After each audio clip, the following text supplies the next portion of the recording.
Merci, Monsieur le Président.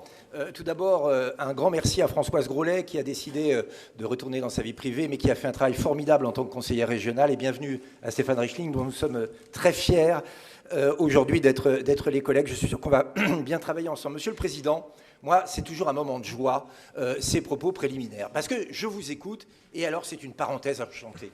Je vais bien, tout va bien, comme disait Danny Boone dans un célèbre sketch. Bref, vous êtes parfait, il n'y a aucun problème. Pourtant, quand on est sur le terrain avec mes collègues et que les gens nous parlent, eh ben, tout ne va pas aussi bien. D'abord les entreprises, et on pourrait en parler, mais aussi tout simplement sur la question des transports sur lesquels j'aimerais me pencher aujourd'hui. Les usagers du train et ceux qui empruntent la route ne sont pas aussi heureux que vous semblez l'être, Monsieur le Président.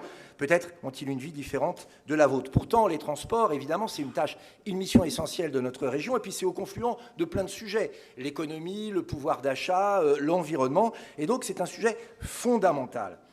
Or, aujourd'hui, dans notre région, obtenir son train à l'heure, trouver une place assise et arriver au moment prévu relève de l'exploit.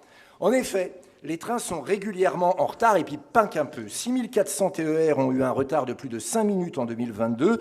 Ils sont souvent bondés, et tous ceux qui utilisent le TER, je suis sûr que vous en faites partie, Monsieur le Président, le savent. Vous me direz, un train bondé, c'est toujours mieux qu'un train supprimé.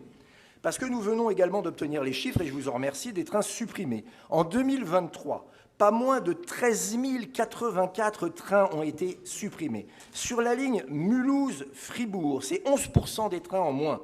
Sur la ligne Paris-3-Mulhouse, un train est supprimé en moyenne chaque jour. Et sur une ligne qui m'est chère et dont je connais les difficultés, Metz-Luxembourg, déjà saturée normalement, 2 trains sont annulés par jour, 711 annulations.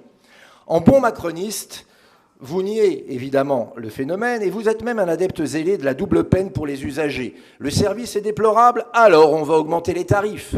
Les billets de train ont augmenté à 3 reprises en 2 ans, atteignant une hausse de 11,5%. Et pourtant, vous continuez d'évoquer des majorations tarifaires à venir, particulièrement sur les lignes 1 et 4, et même la réservation des trains. Pire encore, sous un acronyme tout mignon, le forfait bambin, vous nous annoncez que les enfants de moins de 4 ans qui jusqu'à là ne payaient pas, paieront maintenant 9 € pour accompagner les parents dans le train. Moi, j'ai une idée à vous soumettre. Plutôt que de vous en prendre à ceux qui payent le billet, ceux qui ont le pouvoir d'achat en berne, faites la chasse à la fraude. 7% en 2023 sont effectivement constatés. Les choses ne sont pas prêtes de s'arranger parce que les fameux trains normands qu'on nous annonce tous les mois depuis 2 ans sont toujours en Normandie. Finalement, on se demande même si plutôt que d'être des trains normands, ce ne sont pas des trains arlésiennes. Dans ces conditions, vous comprenez notre inquiétude quand on sait que vous allez reprendre la responsabilité de certaines routes.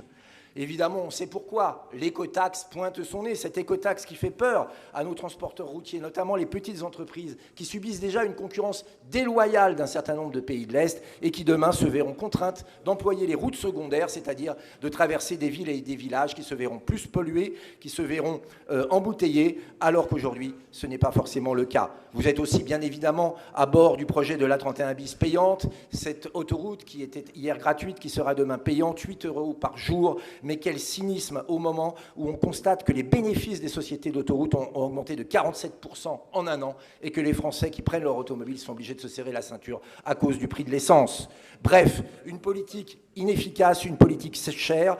Votre mantra en la matière, c'est payer plus pour galérer plus. Il est temps, Monsieur le Président, que ça change. Et ce n'est pas le 5e plan vélo qui changera quoi que ce soit. Il est temps de s'attaquer à la vraie racine des problèmes et d'arrêter de faire seulement de la com. Merci beaucoup.